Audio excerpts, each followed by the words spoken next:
Bonjour et bienvenue dans Outdoor Minds. Le risque, c'est un danger éventuel, plus ou moins prévisible, qui peut causer un dommage. Nous n'avons pas tous la même tolérance au risque.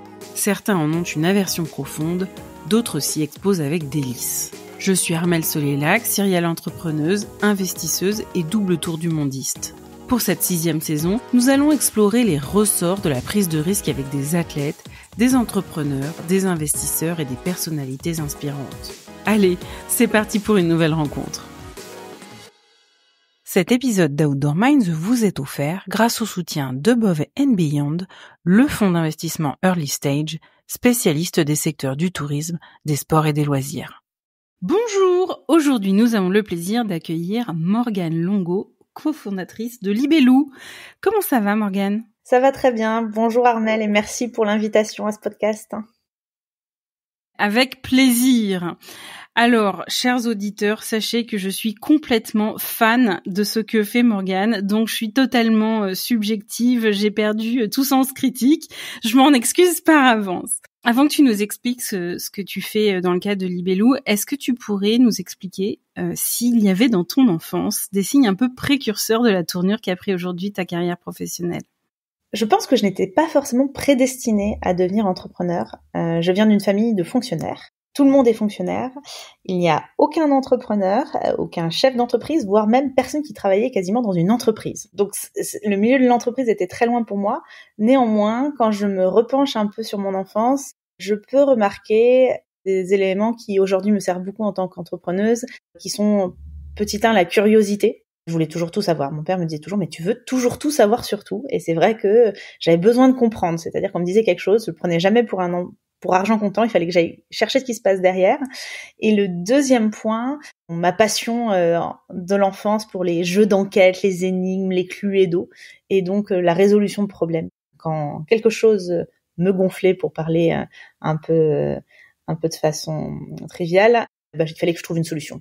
Ranger la chambre, faudrait créer une machine. Enfin voilà, il y avait toujours des solutions, il fallait essayer de trouver des solutions pour tout. Alors, t'as pas toujours été chef d'entreprise, t'as eu une première carrière, dans une première vie, on va dire. Est-ce que tu pourrais nous expliquer justement quel a été ton parcours professionnel avant de créer ? Oui, alors justement, je disais que je venais d'une famille où tout le monde était fonctionnaire. Donc pour moi, ça a été la voie la plus classique, sortie de mes études. Donc j'ai fait des études en nutrition. J'ai trouvé un poste en milieu hospitalier et j'ai travaillé pendant 10 ans en tant que diététicienne nutritionniste en pédiatrie, en milieu hospitalier. Et donc à ce titre, j'étais fonctionnaire. C'est un métier qui m'a passionnée. J'ai beaucoup aimé accompagner les enfants et leurs familles dans leurs problématiques de nutrition. Alors, qu'est-ce qui a fait qu'à un moment, t'en as eu assez finalement et t'as basculé dans le milieu de l'entrepreneuriat et t'as quitté ce statut très particulier de fonctionnaire ? C'est venu de petites frustrations X ou Y, et un jour on avait des papiers à imprimer en tant que nutritionniste, et il avait été décidé que la nutrition c'était sur telle couleur de papier. Un enfant avait des problèmes de vue, j'ai changé de couleur de feuille et on m'a dit Morgane, c'est pas la bonne couleur de la feuille. Et là je me suis dit c'est pas pour moi. Et ça a été à l'issue de plein de petites frustrations, malgré le fait que j'aimais mon métier, où je me suis dit ok, c'est pas pour moi. Et en parallèle de ça faisait 10 ans que je disais à mon conjoint, tiens, il faudrait monter ça, un GPS pour chat. Tiens, il faudrait monter ça, une boîte de vin. Et probablement plus pragmatique que moi, à chaque fois il me disait non. Et la semaine d'avant, je lui avais dit Alban, ce qu'il faudrait monter, c'est un système de location de jouets. Spoiler, c'est ce que l'on fait. Et c'est la seule fois où il m'a dit ouais, je croyais un truc. Et la semaine d'après, je quittais le milieu hospitalier. Ah ouais, sur une couleur de papier quand même. Ouais, sur une couleur de papier. Et alors du coup, chez Libellou, vous utilisez quelle couleur de papier ? Chez Libellou, les gens qui travaillent ont beaucoup de liberté sur leur capacité de choisir ce qu'ils veulent, bien plus que la couleur du papier. Peut-être que vous utilisez même pas de papier d'ailleurs. Alors justement, parle-nous un peu de Libellou. Alors Libellou, c'est un système de location de jouets qui est 100% circulaire et en collaboration avec les fabricants de jouets. Donc l'idée, elle est vraiment venue, bon, comme je le disais, c'était une idée personnelle. Je suis maman, j'ai 2 enfants.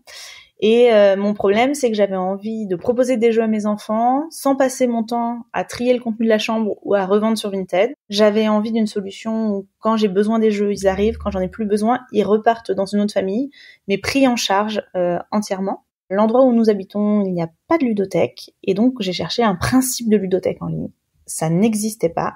Et c'est comme ça qu'on l'a créé. Aujourd'hui, Libellou a bien évolué, puisque d'une idée de location de jouets, on en est amené à développer l'activité sur 3 pans. Un premier qui est un pan logistique, avec des ateliers de vérification des jeux. Aujourd'hui, un jeu chez Libellou passe par une 30aine de familles. Un deuxième pan, c'est la technologie, pour pouvoir accompagner toute la traçabilité de ces jeux. Et le troisième et dernier pan, c'est la collaboration avec les fabricants de jouets dans la création d'un modèle économique plus vertueux et moins dépendant des matières premières. Juste, je me sens un peu obligée de te poser cette question-là, parce que tu es la première personne en plus de 110 interviews qui a eu ce parcours de fonctionnaire à chef d'entreprise. Est-ce que tu as eu un temps d'ajustement Est-ce que ça a été compliqué pour toi de passer d'une logique, entre guillemets, hors marché à une logique de marché ? Oui, je pense que ça a été compliqué, pas tant compliqué pour moi, mais j'ai dû vraiment partir à zéro, notamment, je savais pas ce que c'était qu'un modèle économique. Donc une idée c'est bien, mais à un moment il faut que ça prenne vie sur des chiffres. Donc je ne savais pas ce que c'était un modèle économique. J'avais pas appris à prendre des décisions extrêmement rapidement comme peut le devoir faire un chef d'entreprise. Donc en effet, je me suis lancée très rapidement, mais les 2 premières années ont vraiment été 2 années d'acculturation de ce que peut être une entreprise, ses objectifs, ses missions. Par contre, je pense que ça me donne un regard aussi intéressant parce que mon travail de fonctionnaire et notamment dans le milieu hospitalier m'avait appris des choses qui sont aujourd'hui me servent tous les jours. C'est notamment essayer de comprendre le quotidien des gens et de les accompagner eux dans le changement dans leur quotidien et donc de savoir écouter un peu quelles sont leurs problématiques. Quelles sont, alors, hormis ce sujet d'acculturation, quelles sont les plus grosses galères que tu as rencontrées, notamment au début du développement de l'activité ? La plus grosse difficulté, je crois, que j'ai rencontrée et que je rencontre toujours, ce sont des difficultés de financement et qui est liée aussi un petit peu à mon passé. Comme je le disais tout à l'heure, quand j'ai créé Libellou, je ne connaissais pas les entreprises, je ne connaissais pas les besoins financiers d'une entreprise et donc j'ai probablement tout sous-dimensionné. Et aujourd'hui, on cherche souvent des financements parce que je pense qu'on est parti avec un dimensionnement un peu trop petit par rapport à l'ambition de l'activité que j'avais. Et donc, quand, qui plus est, on est une femme venant du milieu du fonctionnariat, n'ayant pas fait les écoles qu'il faut, ni le réseau qu'il faut, c'est encore plus difficile d'aller chercher des financements. Donc aujourd'hui, je crois que la plus grosse galère, c'est vraiment une galère de financement. Ok. Cela dit, toi, t'avais jamais codé un site, t'avais jamais créé une plateforme de vente en ligne ou enfin de location en ligne. Comment t'as fait dans les premiers mois et est-ce que ça a été un parcours assez simple, au contraire, est-ce que t'as pris des buts ? Ah non, t'es semé d'embûches, puisque Libellou, c'est une succession de bonnes et de mauvaises décisions, dont une des premières difficultés, c'est que j'avais constitué une équipe lors d'un événement qui s'appelait les Startup Weekend. On s'était retrouvés ensemble pour travailler sur le projet que j'avais pitché, qui était donc ce qui va devenir Libellou. Et dans ce contexte-là, on avait trouvé une développeuse web. Il y a eu des incompréhensions entre l'équipe, le prestataire externe, etc. Et à un mois du lancement, elle a supprimé tout le travail sur lequel avait travaillé toute l'équipe depuis à peu près 6 mois. Et donc là, j'ai pas eu le choix, on a retroussé les manches et j'ai toute seule lancé sur un PrestaShop à l'époque notre site web qui était complètement imparfait. Voilà, sorti en un mois quand on est diététicienne, c'est pas forcément niveau, mais ça nous a permis d'avoir des premiers clients la semaine du lancement. Donc oui, des galères, on en a connu plein. Je pense que ce qui me sauve régulièrement, c'est la curiosité et de se dire, bon, si d'autres le font, ça doit pouvoir être faisable, mettre les mains dedans. Et je crois que ce qui est important en tant que chef d'entreprise aujourd'hui, c'est de mettre les mains un peu dans tous les sujets, pas du tout pour être experte, mais juste pour comprendre les grandes lignes avant de pouvoir les déléguer. Tu dis que tu as eu tes premiers clients dès la première semaine. Je suis assez épatée. C'était la famille et les copains ou c'était des gens que tu connaissais ni d'Ève ni d'Adam? Première semaine, ça a été copains. Deuxième semaine, ça a été des gens que je connaissais ni d'Ève ni d'Adam. Waouh, ça fait quoi? Ça fait du bien. Ça fait du bien. J'étais pas tout à fait prête pour raconter la petite histoire du lancement. Voilà, j'ai travaillé pendant des mois sur un site internet. À l'époque, comme je disais, dans ma non-connaissance des enjeux de l'entrepreneuriat, on passait des heures à se prendre la tête sur la forme du logo, etc. avant d'aller au go-to-market. À un moment, on est piégé, on a dit à tout le monde qu'on sortait le site tel jour. Bref, on sort le site tel jour, et là, on se rend compte, en allant sur Google Analytics, que on a fait 3 visites, et on se dit ok, bon d'accord, il va falloir trouver des solutions. Et donc, première semaine, j'ai quelques copains qui passent des commandes. Deuxième semaine, je me dis c'est pas comme ça que ça va marcher. On me parle d'une fille sur les réseaux sociaux, sur Instagram. Voilà, j'avais même pas Instagram, j'étais encore sur Facebook. Une copine me dit tu devrais lui envoyer un colis. Je crois que elle aimerait bien ce que tu fais. Je la contacte, je lui envoie un colis. Elle me dit en effet, je veux vous faire un retour sur Instagram. Et moi, je partais en vacances la semaine d'après. J'avais pas de colis. J'avais un stock de jeux, mais j'avais fait 3 commandes de copains, quoi. Donc, j'avais pas de colis, etc. On partait en vacances. Il était vendredi soir, 18h. Et là, j'ai mon téléphone qui se met à vibrer. Et mon stock part en 2 heures. Et là, je dis, ok, go, on y va. Donc, on se retrouche les manches, on appelle les parents, les copains, etc. Et on fait les colis pour que ça parte. Et là, à la sortie de cette première grosse vague de commandes, je me suis dit, ok, mais en fait, t'as pas du tout financé suffisamment, parce que là, t'as tout ton stock qui est parti, et il va pas revenir avant 2-3 mois. Comment on commence? Et donc, c'est là où j'ai compris que j'avais fait une erreur stratégique de financement au lancement de l'activité. C'est quoi pour toi la notion de risque? Comment tu la définirais? Je crois que j'ai un rapport au risque qui est malgré tout assez mesuré. Je suis très en capacité de risquer mon quotidien, mais tout en préservant l'avenir. Comment dire? Faire des efforts aujourd'hui sans me payer, je l'ai déjà fait, je suis tout à fait en capacité de le faire. Risquer ma maison, risquer le futur de mes enfants en prenant des dettes considérables sur ma tête que je ne suis pas sûre de pouvoir porter, ça je ne le ferai pas. Donc j'ai un rapport au risque qui je pense est assez mesuré. Je suis en capacité de prendre des risques et des risques sur le moment, de saisir une opportunité quand je la vois et de foncer. Néanmoins, d'être en capacité de protéger mes arrières. Et du coup, tu dirais que c'est quoi les plus gros risques que tu as pris dans ta vie et surtout pourquoi tu les as pris? Alors forcément, quitter son job de fonctionnaire, on pourrait prendre ça comme une prise de risque. Et en même temps, je crois que ça aurait été un risque de pas le prendre. Parce que c'est aussi des fois être dans un boulot, même s'il nous plaît, dans lequel on sent qu'il y a des blocages, c'est risqué de passer sa vie à faire quelque chose où on n'est pas pleinement épanoui. Donc ça a été un risque et ça a été un risque notamment au regard de tous les gens qui me disaient mais t'es folle. Mais moi je l'ai vécu plutôt comme une opportunité et de me dire au pire j'y retournerai. Donc je dis voilà, factuellement c'est le plus gros risque que j'ai pris. Et le deuxième plus gros risque, c'est que donc j'ai lancé Libellou seule, mais aujourd'hui je suis accompagnée notamment par Alban qui est également le père de mes enfants et donc mon conjoint, et donc on travaille en couple. Et ça aussi ça a été une prise de risque, c'est-à-dire à un moment ok, on est parents, on a une vie de famille, mais est-ce qu'on est fait pour travailler ensemble et est-ce qu'on pourrait travailler ensemble?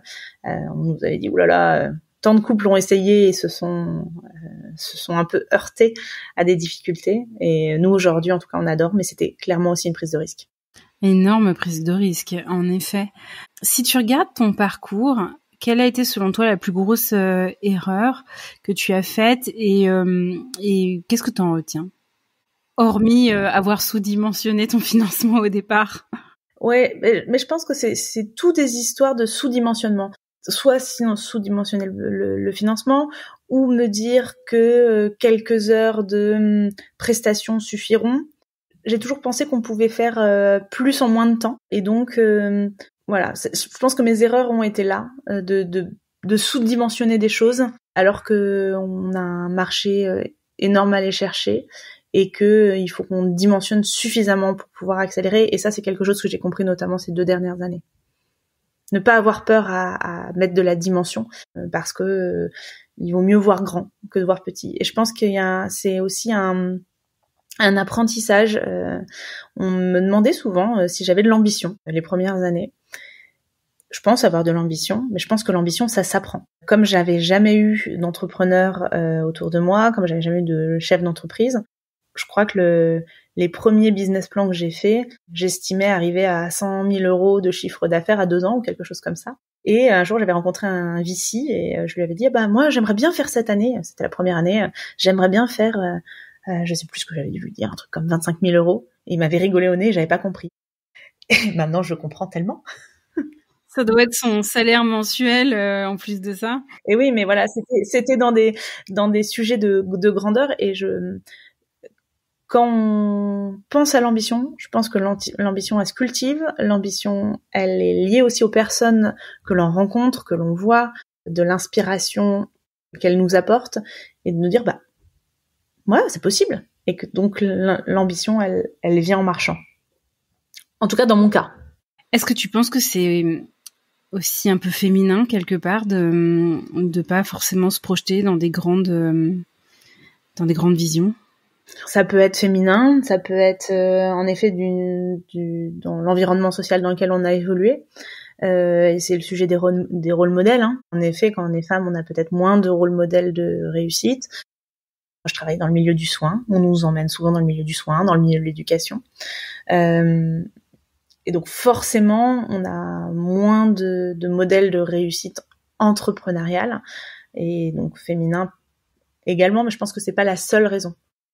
Quand c'est difficile, vu qu'on a peu de rôles modèles, qu'est-ce qui te fait tenir ? Comment est-ce que tu trouves ta motivation dans ces moments particuliers ? Déjà, le fait d'être deux, même quand Alban travaillait pas avec moi, les moments de baisse de morale, il me disait ok, mais du coup, pour faire quoi ? Ouais, là, en fait, ce que je fais me plaît, donc on continue. Et il m'a toujours dit, si t'as envie d'arrêter, t'arrêtes. Mais il faut savoir pourquoi t'arrêtes. Et en fait, j'ai jamais trouvé une bonne raison d'arrêter. Ça tue, ça. Ça, c'est... Tout de suite, ça te fait repartir, c'est clair. Est-ce que, à contrario, t'as eu des grandes satisfactions ou des accomplissements dont t'es particulièrement fière ? Oui, il y a quelque chose dont je suis très fière ces derniers mois. Pareil, l'entrepreneuriat, c'est aussi plein de petits pics qu'on reçoit constamment. Il y a une marque de jouets... avec laquelle que je ne veux pas citer, mais j'avais pas lancé Libellou encore et j'avais été sur un événement professionnel pour rencontrer les marques de jouets. Je rencontre un directeur commercial d'une marque de jouets qui me plaît et je lui dis moi j'aimerais bien avoir vos jeux pour mettre en location, je vais lancer un site de location. Il m'a littéralement dit alors ça fonctionnera jamais. Et il m'a rigolé au nez. Ok, bon, c'est un pic parmi tant d'autres. Mais voilà, quelques années plus tard, aujourd'hui, je suis en discussion régulière avec le DG qui me dit que ce qu'on fait est formidable. Comme quoi, c'est pas toujours immédiat. Quel est le meilleur conseil qu'on t'ait donné ? Le meilleur conseil qu'on m'ait donné, c'est prendre des décisions rapides. Et ça sera toujours plus facile de corriger une décision qui n'était pas la bonne que l'inaction. Et quel conseil est-ce que toi, tu donnerais à quelqu'un qui voudrait se lancer ? De se mettre dans l'action. C'est vraiment ce sujet de se mettre dans l'action. Ne pas attendre que les événements se passent, parce que les événements ne se passent pas. Et donc, je dis souvent tirer des fils, c'est-à-dire multiplier les contacts, même des choses qui nous paraissent un peu éloignées, où on ne sait pas sur quoi ça va aboutir maintenant, c'est tirer un fil et voir ce qu'il y a derrière. Des fois, il y a rien. On aura juste passé 1 heure à discuter avec quelqu'un d'agréable, et des fois, ça donne des superbes opportunités. Donc, être curieux, tirer des fils, rencontrer des gens, se mettre dans l'action. Comment tu vois les choses, à la fois pour Libellou, mais aussi pour ton business, l'industrie du jeu finalement, et de la location, on va dire dans les 5 à 10 prochaines années ? Je pense qu'on travaille sur les bons sujets, puisque qui dit location dit économie circulaire. Aujourd'hui, une idée qui pouvait être fantasque il y a quelques années, tout le monde la comprend, tout le monde comprend les enjeux auxquels ça répond. Et je suis tombée passionnée du business model qu'on appelle de l'usage ou de l'économie de la fonctionnalité, puisque c'est un modèle qui allie rentabilité, création de valeur sur le territoire et diminution de l'impact, notamment lié aux matières premières. Et donc ça, pour moi, ça va se développer sur toutes les industries et partout. Et si ça ne se développe pas sur toutes les industries et partout, c'est problématique. Donc aujourd'hui, tout le monde pousse à ça et je pense que ça va continuer à se développer et que les clients seront de plus en plus habitués à ces modèles économiques, qui trouveront de plus en plus leur compte. Et que, comme aujourd'hui, il y a de moins en moins de personnes qui sont rebutées par l'idée d'acheter de l'occasion, demain, l'économie de l'usage, elle sera partout et pour des bonnes raisons. Qu'est-ce que tu sais avec une absolue certitude ? Que en faisant ce que l'on fait avec Libellou, en se décarcassant au quotidien avec les hauts et les bas, que je ne sais pas si nous arriverons aux objectifs que l'on se donne, mais ce que je sais avec une absolue certitude, c'est qu'on donne un bon rôle modèle à mes enfants, mes 2 filles. Pas mal, c'est un bon début. Et probablement bien d'autres enfants aussi d'ailleurs. Quelle est la question que je t'ai pas posée et que t'aurais aimé que je pose ? Peut-être... Alors, je sais pas si c'est une question, mais un point sur lequel qu'on a abordé, mais que j'aimerais revenir, c'est... je pense que sur le sujet du risque, qu'est-ce qui fait qu'à un moment, on est en capacité de prendre des risques ? Je pense qu'on est en capacité de prendre des risques quand on se sent en sécurité malgré tout. Et je pense que cette capacité à prendre des risques, elle est particulièrement valable quand on se sent en sécurité, c'est-à-dire soutenu par un entourage et qu'on sait que même si on se met en difficulté, on aura toujours un copain chez qui dormir, une maman qui laissera la porte ouverte et que on n'est pas seul malgré tout. C'est nous qui prenons les risques, mais on n'est pas seul. Et je crois qu'il y a un proverbe qui dit qu'il faut tout un village pour élever un enfant en Afrique. Je pense qu'il faut toute une communauté pour qu'un entrepreneur réussisse. Oh, quelle belle conclusion pour cet entretien. Merci beaucoup, Morgane Longo, d'avoir été notre invitée aujourd'hui. Je rappelle que tu es la fondatrice de Libellou. Voici les 4 points à retenir de cet entretien. Le premier, ne sous-estimez pas l'importance absolue d'une couleur de papier. Cela pourrait vous conduire à entreprendre. Le deuxième point, soyez curieux. Ne cherchez pas nécessairement à devenir expert de tous les sujets, mais à minima de comprendre les grands enjeux avant de déléguer à des experts. Le troisième point, c'est que l'ambition n'est pas forcément innée, ça s'apprend, et n'ayez pas peur de voir grand tout en commençant petit. Et enfin, le dernier point, aussi paradoxal que cela puisse paraître, on prend des risques quand on se sent en relative sécurité. Merci à tous d'avoir écouté Outdoor Minds. Cet épisode vous a plu ? Je vous invite à le partager autour de vous et à me soutenir en mettant une note de 5 étoiles avec un commentaire sympa. Cela m'aidera beaucoup pour faire connaître ce podcast et mettre en lumière tous ces leaders qui le méritent. Vous voulez découvrir de nouvelles personnalités inspirantes ? Alors je vous donne rendez-vous la semaine prochaine. À très vite sur Outdoor Minds.